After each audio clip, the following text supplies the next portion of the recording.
अच्छा, आप अपना माइक ऑफ कर लेंगे? ये क्या नाम है, मैं नाम बोल रहा हूँ आपका, क्योंकि वो इको सा आता रहता है स्क्रीन शेयर के बाद। अच्छा ठीक है, हमने ये कल देख लिया था वैसे, सरफासी एक्ट देख लिया था, और स्विफ्ट वगैरह के बारे में देख लिया था, है ना। मतलब इसमें बेसिकली सरफासी एक्ट में क्या होता है उसको रिपीट करने से अभी ऐसा कोई फायदा नहीं है, बट बेसिकली हाँ वही ओवरव्यू इन द सेंस कि सरफासी एक्ट में बेसिकली बैंक जो थी वो सेल कर सकती है आपका एसेट है, और जो आपका कोलेट्रल जो आपने रखा था लोन लेने के टाइम, 60 दिन का नोटिस पीरियड इशू करने के बाद, इफ अगर 60 दिन के भी अंदर आप नहीं कर पाते हैं, है ना, तो सरफासी एक्ट के अंदर वो आपको मतलब सेल कर सकती है वो आपका एसेट। ठीक है, ये हमने देखा भी था, डिटेल में देखा था, but as such an overview. चलिए ठीक है, ये बात तो हमने मान ली कि सरफासी एक्ट ये सब करता है, कोई दिक्कत नहीं है। उसमें लिमिटेशंस भी देखी थी कि मिनिमम अमाउंट 1 लाख रुपए होना चाहिए एग्रीकल्चर पे। इफ अगर कोई एनपीए हो जाता है तो एग्रीकल्चर का एनपीए कवर नहीं होता है सरफासी एक्ट के अंदर। ये प्रीलिम्स पॉइंट ऑफ व्यू से ध्यान में रखने वाली बात है, क्योंकि डायरेक्टली स्टेटमेंट में भी ये भी आ सकता है SARFAESI act also cover agriculture land NPAs. नहीं, एग्रीकल्चर लैंड से रिलेटेड कोई भी एनपीए कवर्ड नहीं होता है सरफासी एक्ट के अंदर में, है ना। ये सिंपल स्टेटमेंट है, but prelims point of view से इंपॉर्टेंट हो जाता है। ठीक है, कोई दिक्कत नहीं है। एक हमारा एक और है नेक्स्ट, आईबीसी। ये काफी न्यूज में रहता है, हाल भी न्यूज है, अब कुछ न्यूज तो एक मतलब काफी पहले समझ चुके हैं, मैं नहीं समझता कि अभी उसको बताने की इतनी जरूरत है कि क्या हेयर कट होता है ना। तो उन्होंने बोला कि काफी ज्यादा हेयर कट हो रहा है और इतना ज्यादा अभी झेलने की कगार पे नहीं है, बेसिकली उस तरीके का एक स्टेटमेंट टाइप से निकल के आया था। और वो सीरियसली भी बात है कि यार जितना लोन तुम दे रहे हो उसमें, मतलब जितना लोन आपको बैंक दे रही है उसका भी आधे से भी आधा रिकवर होके आ रहा है। मतलब 1 लाख रुपए बैंक ने दिया, उसको मिल रहा है सिर्फ 5,000, 95,000 का तो उसको लॉस ही हो गया ना। तो इतना हेयर कट कौन झेल पाएगा, है ना। तो वो हेयर कट से रिलेटेड अभी निर्मला सीतारमण जी का कमेंट भी निकल के आया था, है ना। तो वो भी इसी वजह से थोड़ा सा बता देते हैं। तो आईबीसी पे ही रिलेटेड था कि आईबीसी में काफी ज्यादा हेयर कट जो है वो झेल रहे हैं हम। तो बेसिकली अब समझ लेते हैं कि आईबीसी है क्या, इंसॉल्वेंसी एंड बैंकरप्सी कोड, है ना। कि ये बेसिकली कहता क्या है ना। तो मतलब एक तरीके से आप इसको ऐसे समझें कि जस्ट लाइक वही सेम जो हम अभी तक एनपीए पढ़ते आ रहे थे कि एनपीए अगर हो गया, एनपीए में अकाउंट चला जाता है तो बैंक को रिकवर करना होता है, तो कैसे कैसे करता है। एक तो हमने देखा था सरफासी एक्ट, कि सरफासी एक्ट के थ्रू वो कर सकता है। तो बेसिकली सरफासी एक्ट के अंदर आपने एक चीज देखी कि इसमें सेक्योर्ड लोन आ रहे थे, सेक्योर्ड इन द सेंस कि यार किसी बंदे ने लोन लिया है, उसने अपनी जमीन जायदाद जो भी थी वो एज अ कोलेट्रल रख ली, तो मतलब बैंक में, तो वो एक सिक्योर्ड कैटेगरी में ना, कि मतलब जितना मतलब 70% आपको लोन दिया बैंक ने, 10 लाख की आपकी संपत्ति रख ली, वो अलग बात है। जो आपकी 10 लाख रुपए का घर रखा, आज वो आगे जाके उस मकान की कीमत 30 लाख रुपए हो जाती है ना। वो हमने सिनेरियो भी देखा था कि इफ अगर 30 लाख हो जाती है उस टाइम पे बैंक उसको सेल करता है, तो जितना उसका रिकवर अमाउंट बचा हुआ होता है जो एनपीए के अंडर में, उसको काट के बाकी का प्रॉफिट या जो भी है वो आपके अकाउंट में ट्रांसफर कर देता है। वो हमने डिटेल में देखा था, मैं नहीं समझता कि अभी उसको इतना ज्यादा वो करने की जरूरत है, बेसिकली उस पर जोर देने की, है ना। क्योंकि आईबीसी को देख लेते हैं। तो आईबीसी का मकसद बेसिकली वैसे ही है, मतलब उसका भी काम यही है कि एनपीए में गए हुए अकाउंट को बेसिकली उनको रिकवर करना, मतलब कुल मिला के अमाउंट को रिकवर करना, है ना। जो एनपीए अकाउंट हो रखे हैं, basically NPA in the sense कि मतलब कुछ भी मतलब जो हमने देखा था कि मतलब डिफॉल्टर हो गए हैं, है ना। वो डिफॉल्टर से कैसे पैसा रिकवर करा जाए, बेसिकली क्या कर सकते हैं बेसिकली उसमें, है ना। तो उसमें देखते हैं कि क्या क्या मैकेनिज्म, कैसे कैसे क्या होता है। देखो सबसे पहले बात इसमें हो जाता है कि एक इसमें क्या होता है कि बेसिकली जस्ट लाइक कि मान लो कि आप ने को मैं एक हाइपोथेटिकल एग्जांपल बता देता हूँ। मैं कोई बैंक से लोन ले लेता हूँ और मैंने वो 10 लाख रुपए का लोन लिया, मैंने एक कार निकाल लिया। कार निकालने के बाद वो बेसिकली मैंने क्या करा, उसका मतलब मैं 7 लाख रुपए मतलब 5 लाख रुपए तक मैंने बैंक को रिटर्न कर दिए हैं, लेकिन लिए थे मैंने 10 लाख, रह गए 5 लाख, है ना, 5 लाख रह गए हैं। तो अब क्या होता है कि मैं 5 लाख नहीं दे पा रहा हूँ, मतलब 3 महीने से अगर जाएंगे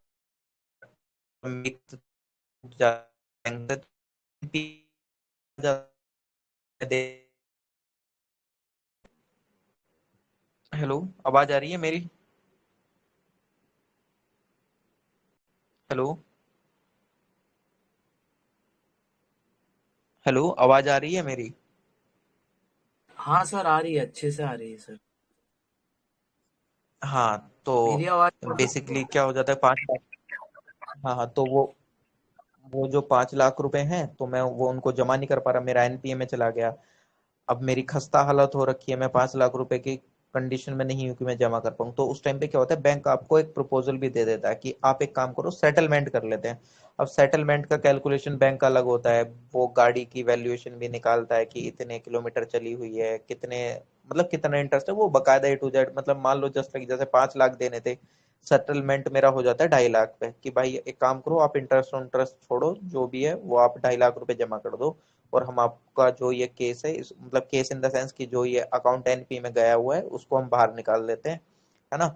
तो मतलब सेटलमेंट कर लेते हैं 2.5 लाख रुपए पे। तो बेसिकली उसी तरीके का एक मतलब एक मैकेनिज्म टाइप से आप इसको समझ सकते हैं, कि बेसिकली इन द सेंस कि एक एग्रीमेंट टाइप से। मतलब अभी इसमें देखेंगे, एक प्री पैकेज इंसॉल्वेंसी होता है, एक सीआईआरपी है, तो एक कॉर्पोरेट करके वो भी देखेंगे, एक प्री पैक इंसॉल्वेंसी होता है, एक सीआईआरपी करके होता है। सीआईआरपी वही कॉर्पोरेट इंसॉल्वेंसी, है ना, वो भी हम देखते हैं कि कैसे कैसे क्या होता है इसमें।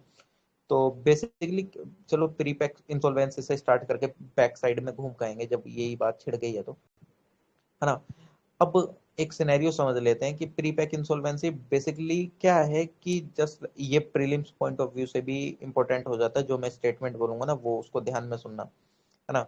Pre pack insolvency in the sense कि जस्ट लाइक मान लो कि डायरेक्टली मैंने क्या, मैं क्या हूँ कि मैं यार मैं बिजनेसमैन काफी अच्छा हूँ, और मैं एक रेप्यूटेड आदमी हूँ सोसाइटी में, मेरी इज्जत है, बैंकों के साथ मेरा लेन देन काफी अच्छा रहा है पिछले टर्म्स में अगर देखा जाए 20 सालों में। लेकिन क्या होता है कि मैंने जैसे ही गाड़ी के 10 लाख रुपए लिए, 5 लाख रुपए तक जमा कर दिए, लेकिन 5 लाख रुपए जब जमा करने की बात आई, मेरा जो बिजनेस है वो लॉस में चला जाता है। बट मैं एक काफी रेप्यूटेड आदमी हूँ, और मतलब बेसिकली मेरा एक कुछ मतलब बैंक के साथ रिलेशन काफी अच्छे से रहा है। तो उस केस में क्या होता है कि यार मैं खुद अपने आप से सोचूंगा, थोड़ा सा मुझे भी लगेगा कि नहीं यार, बैंक से मेरा इतना अच्छा रिलेशन रहा है, A to Z कुछ भी सिनेरियो रहेगा, तो मैं बैंक के पास खुद जाऊंगा कि यार एक काम करते हैं सर, देखो मेरी कंडीशन ऐसी चल रही है, मैं 5 लाख रुपए नहीं दे सकता हूँ, आप सेटलमेंट कर लो 2.5 लाख रुपए में।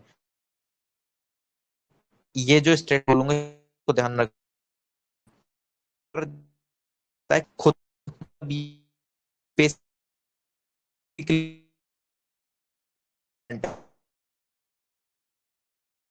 है, मेरी आवाज आ रही है?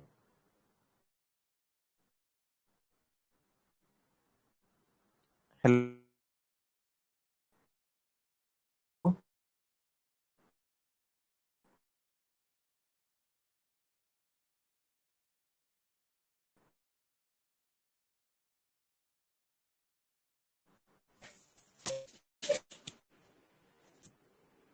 हेलो, मेरी आवाज आ रही है? आप लोगों को प्लीज कंफर्म कर दीजिए यार एक बार। हेलो। आ रही है सर, बहुत अच्छे से आ रही है। अच्छा ठीक है, हाँ मैं ये बोल रहा था कि प्री पैक इंसॉल्वेंसी में क्या होता है, बेसिकली डेप्टर, मतलब इसमें सिर्फ दो का इन्वॉल्वमेंट होता है, जिसने पैसा लिया है और जिसने पैसा दिया है, मतलब तीसरे का कोई इन्वॉल्वमेंट नहीं है। मतलब मैं अपनी रेपुटेशन को ध्यान में रखते हुए, कुछ भी A to Z ध्यान में रखते हुए, मैं बैंक के पास खुद गया कि मैं आपको पैसे देना चाहता हूँ, आप मेरे साथ सेटलमेंट कर लो। तो यानी कि आपको सिर्फ दो जनों का इन्वॉल्वमेंट देखने को मिला, एक तो जिसने पैसा लिया है, और दूसरा क्या, जिसने पैसा दिया है। और गया कौन इसके अंदर बैंक के पास, जिसने पैसा लिया है, यानी कि डेब्टर। तो बेसिकली प्री पैक इंसॉल्वेंसी के अंदर में डायरेक्ट टैक्स होता है, जो बोरोवर क्रेडिटर होता है, तीसरे इन्वॉल्व, और ये रिलीफ से मेरा बात, ये उसको काम करो उनको, मतलब जैसे इन द सेंस काम जो मेरे मैंने 10 साल से, थोड़ा इसको एक्सटेंड कर दीजिए 5 लाख रुपए जमा कर दीजिए 5-10 साल के अंदर, तो वो चीजें दो होगी। दूसरा लिया क्रेडिट के बीच में, तो सिंपल लेमन टर्म मैंने को समझाने की कोशिश करी और थोड़ा सा आया होगा, है ना। बाकी अभी हम डिटेल्ड में इसके घुसेंगे कि क्या है क्या चीज नहीं है।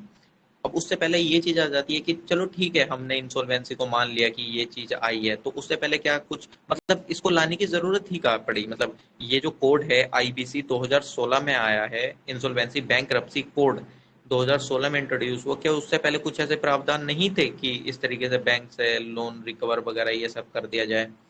उससे पहले भी थे और अभी भी हैं। 1993 में एक डेब्ट रिकवरी ट्राइब्यूनल बैठाया गया था, लेकिन उसके अंदर इतने ज़्यादा केसेस हो गए थे कि वो ओवरबर्डन हो गया था। एनपीए के केसेस वो ज़्यादा अच्छे से रिकवर नहीं कर पा रहा था, डिले हो रहा था प्रोसेस में। अब बताओ यार, एक बॉडी है उसके ऊपर तुम तमाम केसेस डाल दोगे तो वो कहाँ कर पाएगा? वो छोटे हमारे रहते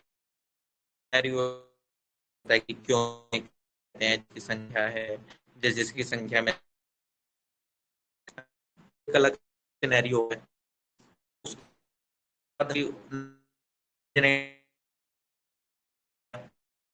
ये ये कर देगा कि बेसिकली क्या है, क्यों लोग हैं किस मतलब वगैरह कैसे है ये सब है, बट अनसेक्योर्ड लोन्स बेसिकली इतने अच्छे से कवर नहीं होते। प्लस इसमें जो मिनिमम जो पैसे की रिक्वायरमेंट बेसिकली वो मिनिमम के 1 लाख रुपए होने चाहिए सरफासी एक्ट को लागू करने के लिए, है ना। इस तरीके की कंडीशंस थी। तो उन सब चीजों को ध्यान में रखते हुए 2016 में सारे लॉस को एक तरीके से एक साथ इकट्ठा करने के बाद एक टाइम बाउंड मैनर में किसी केस को सोल्व करने के लिए आईबीसी कोड लाया गया। अब उसकी डेट मतलब टाइम भी देखेंगे कि कितने दिन में आईबीसी का टारगेट था कंप्लीट करने का। अभी आपने देखा हो तो रिपोर्ट भी काफी आई कि आईबीसी काफी अच्छे से काम नहीं कर पाया है, जितने दिन में उसने बोला था उसके दुगने दिन में वो कर पा रहा है। मतलब इश्यूज भी हैं, वो एक मेंस पॉइंट ऑफ व्यू से अभी डिस्कस भी कर लेंगे वो चीज, है ना। तो बेसिकली आईबीसी का लाने का मकसद वही था कि एक तरीके से टाइम बाउंड मैनर में रिकवरी हो पाए किसी पैसे की, है ना बेसिकली। तो और आपने देखा होगा 2021 के बजट में बैड बैंक का भी एक कंसेप्ट आया था कि एक बैड बैंक सेटअप करी गई थी, जिसका नाम क्या था, national asset reconstruction company limited. मतलब बेसिकली ये क्या थी कि मतलब एक आप इसको ऐसा समझ लो सिंपल लेमन टर्म्स में कि ये एक तरीके से तीसरा पार्टनर है। मतलब जस्ट लाइक मैं हूँ एक बैंक, मतलब मान लो पंजाब नेशनल बैंक ने किसी एक पर्सन को लोन दे दिया है, वो रिकवर नहीं कर पा रहा है, तो मैं एक तीसरा बैंक हूँ, मैं क्या करूंगा, मैं उस बैंक को ये बोलूंगा पंजाब नेशनल बैंक को कि जो आपका एनपीए है वो मेरे को दे दो, फिर मैं आपको रिकवर करके जितना पैसा होगा वो मैं आपको दे दूंगा। लेकिन बीच में वो अपना परसेंटेज बांध लेते हैं कि हम इतना अगर रिकवर करेंगे तो इतना हमको देना होगा। ये मतलब वो एक अलग चीज हो जाती है। मतलब सिंपल ऐसा समझ लो, थर्ड पार्टी इन्वॉल्व हो जाती है बैंक के साथ रिकवर करने में। तो जो थर्ड पार्टी टाइप से थे वो बैड बैंक कौन, national asset reconstruction company limited. Reconstruction से आप ये भी समझ सकते हैं कि वो उसको रीस्ट्रक्चर भी करा देती थी, लोन को टेन्योर बढ़ा दिया, है ना, इंटरेस्ट रेट कम करवा दिया कि आप एक काम करो, आप इतने पैसे इतने समय में देने में सक्षम नहीं हो तो एक काम करते हैं, बैंक से बातचीत करके जो भी ए टू जेड सेटलमेंट है उसका इंटरेस्ट रेट कम कर लेते हैं, 10% चल रहा है तो 5% पे ले आते हैं, चलो ठीक है। ये टेन्योर बढ़वा देते हैं, 5 साल के लिए लोन था 10 साल कर देते हैं, है ना। तो बेसिकली ये सब कॉन्सेप्ट के लिए मद्देनजर रखते हुए ये सारी चीजें आई थी बेसिकली, है ना। तो हम ये प्री मतलब एक सिंपल लेमन टर्म्स में आपको ये समझ में आया होगा आईबीसी का बेसिकली। प्री पैक इंसॉल्वेंसी भी आपको यहाँ तक समझ में आया होगा जहाँ तक मैंने समझाया क्रेडिटर और डेप्टर वाली चीज को लेके। अब एक चीज समझते हैं कि एक क्रिप और ये जो पीआईआरपी मतलब बेसिकली वही प्री पैक इंसॉल्वेंसी वगैरह में क्या डिफरेंस होता है। किर्प होता है कॉर्पोरेट इंसॉल्वेंसी प्रोसेस, इंसॉल्वेंसी, है ना, प्रोसेस। और ये होता है फिर वही प्री पैक इंसॉल्वेंसी। अब दोनों में क्या फर्क होता है, देखो मैंने आपको पहले ही बताया प्री पैक इंसॉल्वेंसी में क्या होता है कि सिर्फ और सिर्फ उसमें डेप्टर की तरफ से ही इनिशिएट करा जाएगा process. Initiate in the sense कि अगर मैंने मतलब मैंने आपको दे रहा था ना एग्जांपल कि मैं एक रेप्यूटेड आदमी हूँ, मेरे पास एनपीए है 5 लाख का, तो मैं ये खुद सोचूंगा कि यार मेरे इस बैंक के साथ 20 साल से संबंध थे, लेकिन अभी मैं किसी कारणवश नहीं कर पा रहा हूँ अपना पैसा जमा। तो कोई दिक्कत नहीं है, मैं खुद चला जाता हूँ बैंक के पास और उससे बोलता हूँ कि हम दोनों कुछ सेटलमेंट कर लेते हैं, कुछ भी एक एग्रीमेंट कर लेते हैं, रिस्ट्रक्चर कर लेते हैं लोन को, A to Z कुछ भी जो सेटलमेंट बनेगा। तो बेसिकली आपको क्या देखने को मिला, इसमें थर्ड पार्टी इन्वॉल्व नहीं हुई है। इसमें सिर्फ जिसने पैसा लिया है वो खुद बैंक के पास गया है। तो जो पहला जो पहला डिफरेंस देखने को क्या मिल जाता है डायरेक्टली, क्या कि प्री पैक इंसॉल्वेंसी सिर्फ और सिर्फ डेप्टर के द्वारा इनिशिएट करी जाती है। ये पॉइंट ध्यान में रखना। प्रीलिम्स पॉइंट ऑफ व्यू से डायरेक्टली एक ही शब्द चेंज हो जाएगा और आपने उस शब्द पे ध्यान नहीं दिया तो आपका स्टेटमेंट गलत। मैं डायरेक्टली बोल दूंगा pre pack insolvency can be initiated by creditor. नहीं, ये क्रेडिटर के द्वारा नहीं होती। क्रेडिटर कौन हुआ, बैंक जिसने आपको लोन दिया है।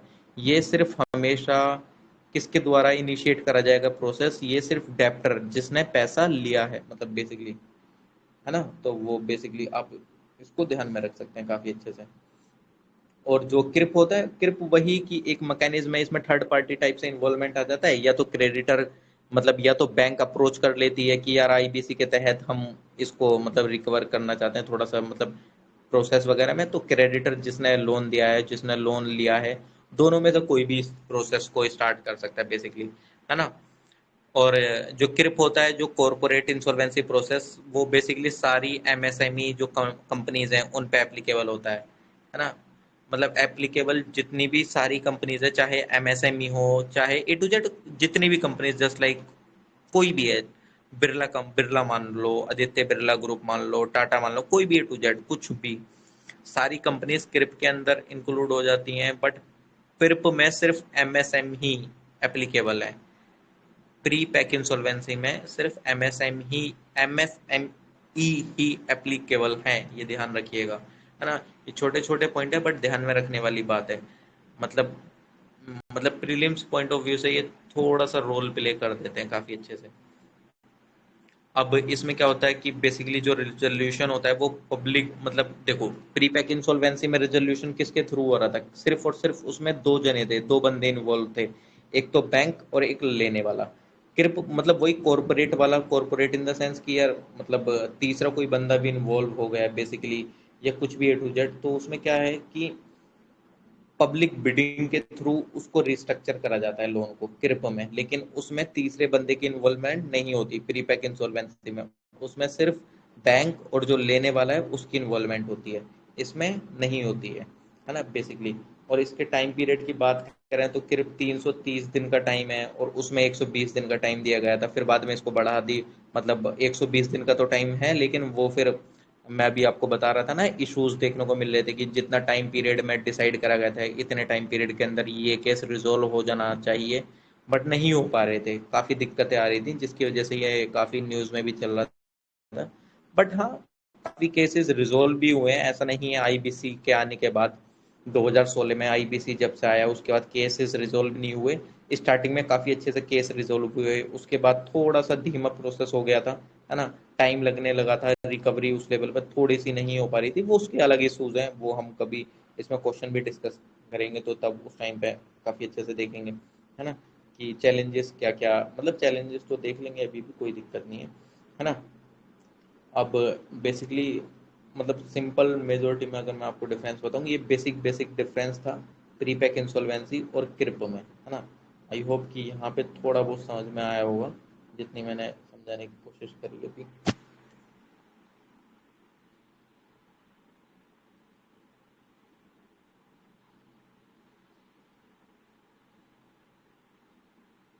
हेलो, आवाज़ आ रही है मेरी? प्लीज़ कंफर्म कर दीजिए, मेरे को आवाज़ का भी नहीं पता चल रहा कि आवाज़ आ पा रही है कि नहीं आ पा रही है।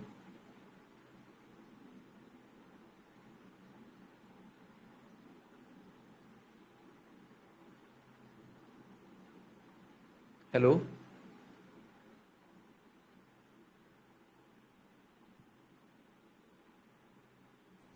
हाँ सर, आ रही है सर, बोलिए आप। हाँ ठीक है सर, थैंक यू, आपने कंफर्म करा, है ना, बेसिकली। अच्छा, इसमें एक इशू मैं इसको सिंपल वे में बता देता हूँ, ये है तो काफ़ी बड़े, cross border insolvency in the sense. यार आप खुद सोचो, थोड़ा सा इशू तो आपको ये देखने को इसमें मिलेगा कि मान लो कि एक तरीके से कोई मतलब मतलब बेसिकली ऐसा है कि आउट ऑफ द कंट्री कोई एसेट है बेसिकली, मतलब out of the country in the sense कि कोई जो प्रॉपर्टी वगैरह है कुछ, या ए टू जेड कुछ भी है, मतलब जस्ट लाइक जैसे विजय माल्या टाइप से हो जाते हैं, अब उस पर क्या आईबीसी करोगे आप, क्या उसका प्रोसीजर करोगे, मतलब जितने हजार रुपए, जितने हजार करोड़ वो लेके गया है, उस पर आईबीसी वगैरह करोगे या उसकी कंपनीज वगैरह को बिडिंग करोगे, उतना तो रिकवर नहीं हो पाएगा। तो उस केसेस को कैसे रिजोल्व करा जाए, क्रॉस बॉर्डर इंसॉल्वेंसी वगैरह का जब इशू आ जाता है तो वहां पे किस तरीके से करा जाएगा, है ना। तो इश्यूज हैं इसमें भी, ऐसा नहीं है कि काफ़ी मतलब काफ़ी एफिशिएंट वे में ये काम कर रहा है, नहीं कर रहा है ना। इश्यूज इसमें काफ़ी आते हैं, क्रॉस बॉर्डर वाला तो काफ़ी मतलब आता ही है बेसिकली, है ना, कि मतलब किस तरीके से वहाँ पे एडमिनिस्टर कर पाएंगे आप, किस तरीके से एक्सेस ले पाएंगे एसेट्स का, इफ़ अगर एसेट्स फॉरेन कंट्रीज में हैं उसके, वो अगर लेके भाग गया है तो आपको फिर दूसरी कंट्री में जाएंगे, वहाँ पे उसके जुरिस्डिक्शन में आपके वहाँ के रूल्स फॉलो करने पड़ेंगे, ए टू जेड तमाम दिक्कतें आती हैं, है ना। अब आप यहाँ पे इंडिया में मौजूद उसके एसेट्स को बेच देंगे, कोई दिक्कत नहीं है, लेकिन उतना रिकवर नहीं हो पाएगा जितना दिया है, मतलब मान लो एक किसी को एक रुपये कवर हो रहा है, तो फिर ऐसे तो बैंक जिंदगी में फिर कभी किसी को लोन देने लायक ही नहीं बचेगी, है ना। एमएसएमई को जितना हम प्रमोट कर रहे हैं वो कभी प्रमोट हम कर भी नहीं पाएंगे, क्योंकि बैंक के पास पैसा नहीं बचेगा, बैंक डरेगा लोन देने से। बैंकिंग सिस्टम में लोग खुद अपने जो हमारी गवर्नमेंट का भी एक इंक्लूसिविटी का एक वो है, मतलब एम, वो भी कंप्लीट नहीं हो पाएगा, तो मतलब पूरा एक जो स्ट्रक्चर है वो पूरा हिल जाएगा। तो इश्यूज थोड़े आते हैं, ऐसा नहीं है कि ये पूरी तरीके से वो है। इश्यूज को अभी हम डिस्कस भी करेंगे, हाँ, है ना। अच्छा ठीक है, कोई दिक्कत नहीं करो, उसमें इसका करंट डाटा मैं आपको कोट कर दूंगा इसमें कि मतलब कितने परसेंट हुए, मेरे को एग्जैक्टली ध्यान नहीं आ पा रहा है कि कितने परसेंट इसमें केसेस रिजॉल्व हुए हैं, बट हाँ बेसिकली ये है कि इसमें टाइम ज़्यादा हो गया है, मतलब टाइम इन द सेंस कि जो टाइम डिसाइड करा गया था, जो टाइम पीरियड डिसाइड करा गया था, जिस लेवल पे हम एक एम, एक ऑब्जेक्टिव लेकर चल रहे थे, वो ऑब्जेक्टिव नहीं हो पा रहा है ना। वो उसमें तमाम इश्यूज आ रहे हैं, तमाम इश्यूज, जैसे मैंने आपको बताया कि यार आईबीसी से हम कोई भी केस को रिजोल्व कर रहे थे तो हेयर कट ही इतना हो जा रहा था, बैंक खुद ही लॉस में जा रहा था, तो क्या ये आईबीसी आने का फायदा हुआ, मतलब 100 रुपए का लोन दिया, 5 रुपए रिकवर हो रहे हैं, 95 रुपए का घाटा हो रहा है, इतना हेयर कट तो बैंक वैसे ही झेल लेगा, तो आईबीसी में भी वही इशू आ रहा था। तो निर्मला सीतारमण ने यही तो बोला कि इतना ज़्यादा हेयर कट मतलब वो बियर करना थोड़ा सा दिक्कत वाली बात है ना बेसिकली। अब नहीं कर पाएंगे इतना हेयर कट, मतलब एक तरीके से कहने का मतलब उनका यही था, है ना। चलिए ठीक है, कोई दिक्कत नहीं है। अच्छा, ये थोड़ा सा स्ट्रक्चरिंग ऑफ बैंक का एक टॉपिक देख लेते हैं, और उसके बाद फिर मतलब कर देंगे इसको एंड वगैरह, है ना। ये थोड़ा सा बेसिक बेसिक इन्फॉर्मेशन आपको पता ही होगी, अब इसमें क्या करा जाए, मैं शॉर्ट में आपको एक ब्रीफ में मैं बता देता हूँ। एक आपको पता ही होगा 1969 और 1990 के बीच में काफ़ी ज़्यादा हद तक बैंक को नेशनलाइज करा गया था, नेशनलाइज इन द सेंस कि यार देखो, इफ अगर प्राइवेट, मतलब मैं ये नहीं कह रहा कि प्राइवेटाइजेशन गलत है, मतलब देखो हर एक चीज़ के पॉजिटिव भी होते हैं, निगेटिव भी होते हैं, दोनों सेंस में होता है। 1969 में इंदिरा गांधी जी की गवर्नमेंट के दौरान नेशनलाइजेशन बैंक का होना स्टार्ट हुआ, और जो कि उस टाइम की नीड भी आप मान सकते हैं, और जो कि ज़रूरत भी है। यार देखो, कोई भी प्राइवेट प्लेयर अपना प्रॉफिट देखता है ना, इफ अगर उसको प्रॉफिट नहीं होगा तो वो उस चीज़ को छोड़ देगा। Just like airport express way line Dhaula कुआं से इंदिरा गांधी टर्मिनल तक रिलायंस की थी, उसको वहां पे लॉस हुआ और उसने वो बीच में ही छोड़ दी लाइन। भाई प्राइवेट प्लेयर है, उसको प्रॉफिट चाहिए, उसको लॉस नहीं करना है। तो अब उस केस में आप मानो कि जस्ट लाइक कि ये जो बैंक्स हैं, ये सारी बैंक्स बेसिकली प्राइवेट रहती हैं, है ना, मतलब मान लो सारी बैंक प्राइवेटेड हैं, एसबीआई भी, पंजाब नेशनल बैंक भी, एलआईसी भी, सब प्राइवेट बैंक्स हैं। अब उसमें क्या होता है, इफ अगर बैंक को वहाँ पे लोगों ने काफ़ी अच्छे से अकाउंट खोल रखे हैं, वहाँ पे काफ़ी अच्छे से ट्रस्ट मेंटेन कर रखा है, अब बीच में क्या होता है, बैंक वगैरह क्या होता है, मतलब एक तरीके से जो मतलब ऐसा समझ लो कि अपने प्रॉफिट को देखने के चक्कर में जो पीपल का इंटरेस्ट है उसको वो भुला देते हैं। अब जिस टाइम पे वो पीपल का इंटरेस्ट भुला देंगे भाई, अल्टीमेटली आपको लोगों को सर्व करना है, अब उनको ही तुम सर्व नहीं करोगे डेफिनेटली वे में, तो फिर तुम क्या करोगे, है ना बेसिकली। तो गवर्नमेंट का वहाँ पे रोल प्ले हो जाता है कि इफ अगर प्राइवेट वगैरह भी चले जाते हैं तो गवर्नमेंट वहाँ पे एक स्टैंड लेने के लिए है, पब्लिक को उसको चीज़ें प्रोवाइड कराने, मतलब बेसिकली पब्लिक का एक ट्रस्ट मेंटेन करने के लिए, पब्लिक की एक इंक्लूसिविटी बढ़ाने के लिए, है ना। तो गवर्नमेंट को वो सारी चीज़ें करनी पड़ती हैं और वो जो एक ज़रूरत भी है यार, प्राइवेट प्राइवेट है। आपने देखा होगा आज का सिनेरियो भी, मैं क्रिटिसाइज नहीं कर रहा बट फिर भी इसमें मीम भी वायरल हो रहे थे कि एलोन मस्क ने ट्विटर को जैसे ही मतलब टेक ओवर करा, पराग अग्रवाल को बाहर निकाल दिया, तो इसमें मीम आ रहा था एक कि इनके घर वाले अब इनको बोल रहे होंगे कि देखा प्राइवेट नौकरी के चक्कर में सरकारी नौकरी को ना करने का नतीजा, है ना। मैं इस चीज को भला से सपोर्ट नहीं करता हूँ बट फिर भी मैं आपको बता रहा हूँ जो एक कॉमन सेंस जो चलता है ना बेसिकली, एक जो जनरल थिंकिंग है। मैं इसके मतलब ये नहीं कि मैं प्राइवेट नौकरी के डिसफेवर में हूँ ये वो, है ना। मैं अपनी ओपिनियन वो नहीं दे रहा बट मैं आपको बता रहा हूँ जो चीज़ चल रही थी उसके बारे में, है ना। तो बेसिकली नेशनलाइजेशन करना भी ज़रूरी हो जाता है बैंकों का, है ना। नेशनलाइजेशन चाहे कुछ भी चीज़ हो, आप खुद मानो यार, न्यूक्लियर सेक्टर, न्यूक्लियर वेपन वगैरह या कुछ भी A to Z न्यूक्लियर, मतलब न्यूक्लियर पावर प्लांट, ये सब इफ अगर प्राइवेट प्लेयर के अंडर में आ जाते हैं, मान लो बाय एनी चांस 0.99%, वो किसी उल्टी एक्टिविटीज में इन्वॉल्व हो जाता है और वो फिर बॉम्ब वगैरह बनाना तैयार कर देता है, तो वो अल्टीमेटली लोगों के लिए घातक साबित होगा, है ना। तो इसलिए कुछ सेक्टर्स बैंक अपने पास भी रखता है, ऐसा नहीं है। जैसे 8 कोर सेक्टर्स हैं, ये PSUs वगैरह हो गए, A to Z कुछ भी हो गए, है ना, तो उसको रखना एक ज़रूरत भी पड़ जाता है, ऐसा नहीं है ना। और टाइम टू टाइम वो प्राइवेटाइजेशन भी करता रहता है, वो एक अलग सिनेरियो है कि कोई क्या पॉजिटिव निकल कर आते हैं क्या निगेटिव आ रहे हैं, बट मैं आपको सिंपल एक चीज़ बता रहा हूँ, है ना। तो इस तरीके से बैंक का भी नेशनलाइजेशन दौर स्टार्ट हुआ 1969 से 1991 के बीच में, काफ़ी बैंक्स को नेशनलाइज करा गया, है ना। और न्यू प्राइवेट बैंक्स भी खुली 1991 के रिफॉर्म्स आने के बाद, काफ़ी न्यू बैंक्स ने एंट्री मारी, है ना। और नरसिम्हन कमेटी की रिकमेंडेशन पे भी काफ़ी अच्छे से, मतलब उन्होंने जो रिकमेंडेशन वगैरह दी थी उनको भी काफ़ी अच्छे से फॉलो अप करा गया। वो हम आगे अभी देखेंगे कि नरसिम्हन कमेटी 1, नरसिम्हन कमेटी 2 की क्या रिकमेंडेशंस थी, बेसिकली क्या थी क्या नहीं ना। बेसिकली अभी एक ओवरव्यू देख रहे हैं कि किस तरीके से बैंकिंग पॉलिसीज का इवोल्यूशन हुआ, कैसे हुआ क्या नहीं हुआ बेसिकली, है ना। और बेसिकली एक वो भी सेटअप करा गया, मतलब सेटअप इन द सेंस कि प्राइवेट बैंक के लिए एक वो क्राइटेरिया जैसे कर देते हैं ना कि आपको 500 करोड़ रुपए तक का आपको मिनिमम पेड अप कैपिटल आपकी होनी चाहिए बेसिकली, है ना। और बेसिकली आपको 10 साल का बैंकिंग में एक्सपीरियंस होना चाहिए, तब आप एक अपनी प्राइवेट बैंक खोल सकते हैं।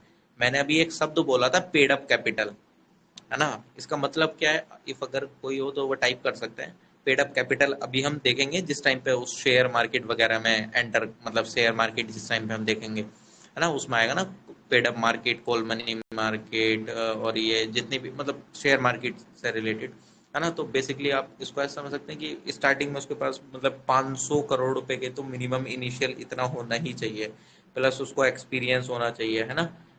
तो तब वो एक प्राइवेट बैंक वगैरह इस तरीके से आ सकते हैं। वो टाइम टू टाइम वो कंडीशंस डिपेंड करती रहती हैं, वो रिफॉर्म भी होती रहती हैं, है ना, जैसे जैसे ज़रूरत पड़ती है। तो बेसिकली थोड़ा सा ये वो एक ओवरव्यू था बैंकों का, है ना। अब इसमें अगर हम आगे बढ़ते हैं तो शेड्यूल बैंक आ जाते हैं, है ना। शेड्यूल बैंक थोड़ा सा एक टॉपिक ज़्यादा लंबा हो जाएगा, आई थिंक अभी रोक देते हैं और इसको बाद में कंटिन्यू करते हैं।